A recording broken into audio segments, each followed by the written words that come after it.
എറണാകുളം കോതമംഗലത്ത് വീട്ടിലെ കിണറ്റിൽ കാട്ടാന വീണതിൽ പ്രതിഷേധം ശക്തമാവുകയാണ്. ആനയെ കോടനാട്ടേക്ക് കൊണ്ടുപോകണമെന്നാണ് നാട്ടുകാരുടെ ആവശ്യം. കാട്ടിലേക്ക് വിട്ടാലും ആനകൾ തിരികെ എത്തുന്നുവെന്നാണ് നാട്ടുകാർ പറയുന്നത്. MLA സ്ഥലത്തെത്തി നാട്ടുകാരുമായി ചർച്ച നടത്തും. ഇത് 3ാം തവണയാണ് പ്രദേശത്തെ കിണറ്റിൽ കാട്ടാന വീഴുന്നത്. കുടിവെള്ളമെടുക്കുന്ന കിണറായിരുന്നുവെന്നും അയൽവാസി പറഞ്ഞാണ് ആന കിണറ്റിൽ വീണ കാര്യം അറിഞ്ഞതെന്നും വീട്ടുടമ പറഞ്ഞു. കിണറിടിച്ച് ആനയെ പുറത്തെടുക്കുമെന്ന് DFO പ്രതികരിച്ചു. സ്ഥിരം ശല്യമുള്ള ഞാൻ ഇടയ്ക്ക് വരുമ്പോൾ കാണാറുണ്ട്. രാത്രിയൊക്കെ പുറത്തേക്ക് ഇറങ്ങാൻ പറ്റില്ല അവസ്ഥയാണ്. രാവിലെ അത് അപ്പുറത്തെ വീട്ടിലെ ചേച്ചിയെ കണ്ട് പറഞ്ഞു കിണറിലെന്താ നനങ്ങുണ്ട്, വെള്ളം എടുക്കാൻ ചെന്ന് നോക്കിയപ്പോൾ ആനയാണ്. ഈ വർഷം തന്നെ 2ാമത്തെ തവണയാണ് ഇവിടെ ആന കിണറ്റിൽ വീഴുന്നത്. ജനങ്ങൾക്ക് താമസിക്കാനോ പുറത്തിറങ്ങി നടക്കാനോ പറ്റാത്ത അവസ്ഥയാണ്. ഞങ്ങളൊക്കെ ഇനി പേടിച്ച രാത്രിയാകുമ്പോൾ വീട്ടിൽ നിന്ന് പുറത്തിറങ്ങുന്നതാണ്. അത്രയ്ക്ക് ആനശല്യ. ഗവൺമെന്റിനോട് എന്തൊക്കെ പറഞ്ഞിട്ടും അവർ 1 വർഷം കഴിഞ്ഞ് ഇവിടെ വന്ന് ഫെൻസിങ് ഇടാനായിട്ട് ഉദ്ഘാടനം കഴിഞ്ഞിട്ട് പോയിട്ട് ഇതുവരെ ചേരുകയാണ്. ഷാബാസ്, നിലവിൽ എന്താണ് സാഹചര്യം? നാട്ടുകാർ പ്രകോപിതരാവുകയാണ്. ഈ ആനയെ പുറത്തെടുത്ത് ഓടിക്കാനുള്ള ശ്രമങ്ങൾ വനംവകുപ്പ് തുടങ്ങിയിട്ടുണ്ട്. ഇപ്പൊ നാട്ടുകാരുടെ ഭാഗത്ത് വലിയ രോഷമാണ് ഇവിടെ കണ്ടത്. ചേട്ടാ എന്താ? അല്ല, 1000 പേര് വന്നാൽ ആനനെ കയറ്റിക്കൊണ്ടു പോകുന്നു. ഈ പുള്ളി ഇയാളാണ് സംസാരിക്കുന്നത്.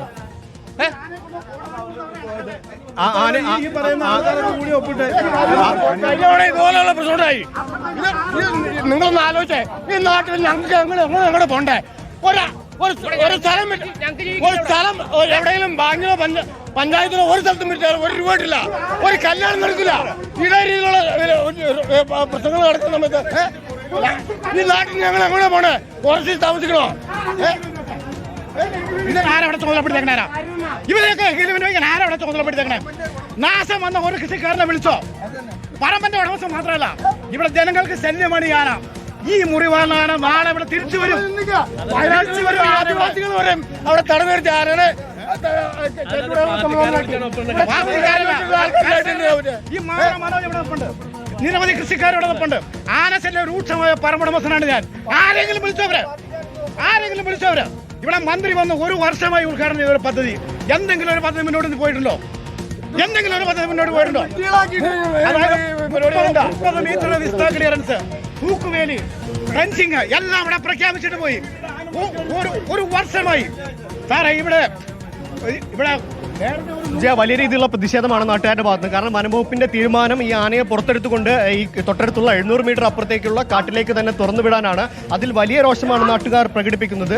ഈ വനംവകുപ്പ് ഉദ്യോഗസ്ഥരും ജനപ്രതിനിധികളുമായി നടത്തിയ ചർച്ചയിലായിരുന്നു ഇത്തരത്തിൽ ഈ ആനയെ പുറത്തെടുത്തുകൊണ്ട് തുറന്നുവിടാനുള്ള തീരുമാനമായത്. അത് സമ്മതിക്കില്ല, അതൊരിക്കലും സമ്മതിക്കില്ല. ഈ ആന വീണ്ടും ഈ പ്രദേശത്തേക്ക് വന്നാൽ അത് വലിയ ഭീഷണി ഉണ്ടാക്കുമെന്ന കാര്യമാണ് നാട്ടുകാർ ഇവിടെ ഉന്നയിക്കുന്നത്. അതുകൊണ്ട് ഒരു തരത്തിലും വിട്ടുകൊടുക്കാൻ സമ്മതിക്കില്ല. കാരണം ഈ ആനയെ പുറത്തെടുത്തുകൊണ്ട് ഈ പ്രദേശത്ത് നിന്ന് പടക്കം പൊട്ടിച്ച് ഓടിച്ച് ഈ തൊട്ടടുത്ത കാട്ടിലേക്ക് തന്നെ എത്തിക്കാൻ സമ്മതിക്കില്ല എന്ന നിലപാടാണ് ഇവിടെ ഉള്ളത്. ചേട്ടാ, ചർച്ചയിൽ എന്തൊക്കെയായിരുന്നു തീരുമാനമായത്? ചർച്ചയിൽ തീരുമാനം എടുത്തേക്കുന്നത് നമുക്കിപ്പോൾ DFOയുടെ ചെക്ക് നാളെ, ഇപ്പോൾ ഞായറാഴ്ചയാണ്, തിങ്കളാഴ്ചത്തേക്ക് 1 ലക്ഷം രൂപയുടെ ചെക്ക് നാളെ സൈൻ ചെയ്യാന്നാണ് പറഞ്ഞിരുന്നത്.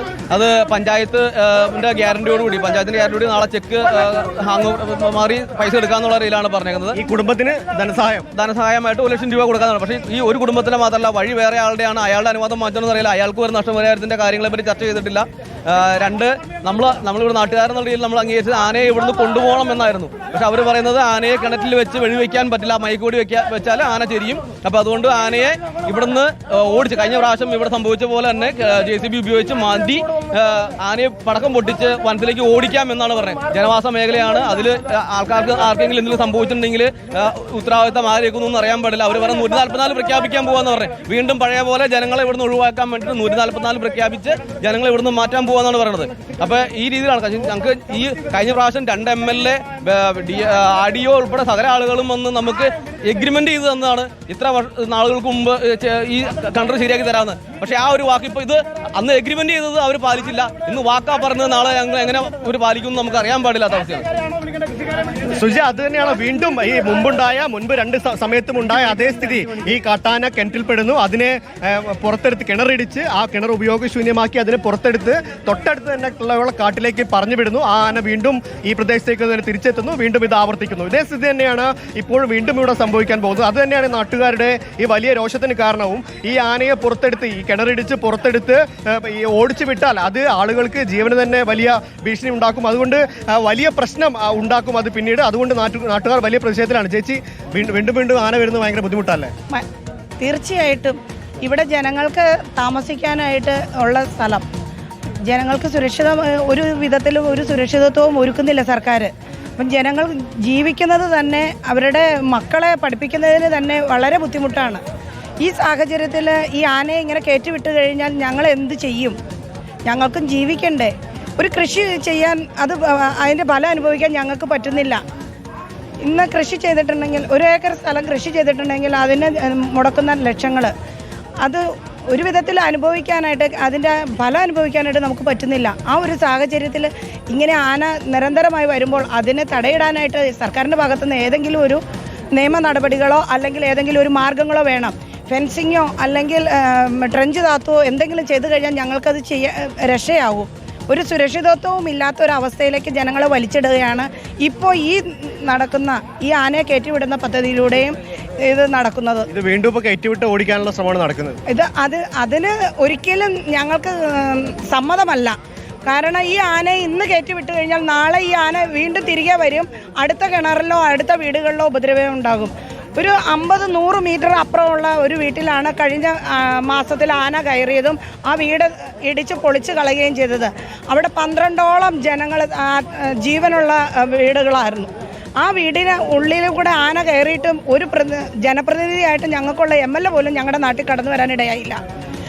ഈ ഒരു സാഹചര്യത്തിൽ ഞങ്ങൾ എങ്ങോട്ട് പോകും? ഞങ്ങളെ എങ്ങനെ ജീവിക്കും? സുജിയ, അത് തന്നെയാണ് ചോദിക്കുന്നത്. ന്യായമായ ചോദ്യമാണ്. സ്ഥിരമായി കാട്ടാന വരുന്ന ഒരു പ്രദേശത്ത് എന്ത് വിശ്വസിച്ച് കുട്ടികളെ സ്കൂളിലേക്ക് വിടും, അല്ലെങ്കിൽ ആളുകൾ എന്ത് വിശ്വസിച്ച് പുറത്തേക്ക് ഇറങ്ങും? അവരുടെ ജീവന് എന്ത് ഉത്തരവാദിത്തമാണ് ഈ അധികാരി? ഈ ആന ഇങ്ങനെ ഇടയ്ക്കിടയ്ക്ക് വന്ന് 3ാമത്തെ തവണയായി ഇപ്പോൾ കിണറ്റിൽ വീഴുന്നു. വെളിച്ചം കണ്ടാൽ ഓടി വരുന്ന ആന, നാട്ടുകാർക്ക് ഒരു രീതിയിലും ഒരു സ്വൈര്യം കിട്ടുന്നില്ല. നമ്മൾ അവിടെ എത്തിക്കഴിയുമ്പോൾ ഈ നാട്ടുകാരുടെ പ്രതിഷേധത്തിൽ ന്യായമുണ്ടെന്നല്ലേ നമുക്കും ബോധ്യപ്പെടുക. ഈ ജനപ്രതിനിധികൾ ആരെങ്കിലും അവിടെ എത്തിയിട്ടുണ്ടോ? അവരുടെ ഒരു നിലപാട് എന്താണ്? തീർച്ചയായും സുജയ, കഴിഞ്ഞ കുറേ കാലമായി ഈ പ്രദേശത്തുള്ളവർ അനുഭവിക്കുന്ന ഒരു പ്രധാനപ്പെട്ട പ്രശ്നമാണ് കാട്ടാന ശല്യം. സ്ഥിരമായി കാട്ടാന ഇത്തരത്തിൽ ജനവാസ മേഖലയിലേക്ക് ഇറങ്ങുന്നു എന്ന് മാത്രമല്ല, അതിനപ്പുറത്തേക്ക് ഇത്തരത്തിൽ കിണറിലും മറ്റും വീഴുന്നു. അത് സ്ഥിരമായി പ്രശ്നമുണ്ടാക്കുന്നു. അത്തരത്തിലൊരു 1.5 വർഷം മുമ്പ് മാത്രമാണ് ഈ കാണുന്ന സ്ഥലത്തിന് ഏതാണ്ട് ഒരു 400 മീറ്റർ അകലെയുള്ള മറ്റൊരു പുരയിടത്തിൽ അവിടെയുള്ള കിണറിൽ വീണത്.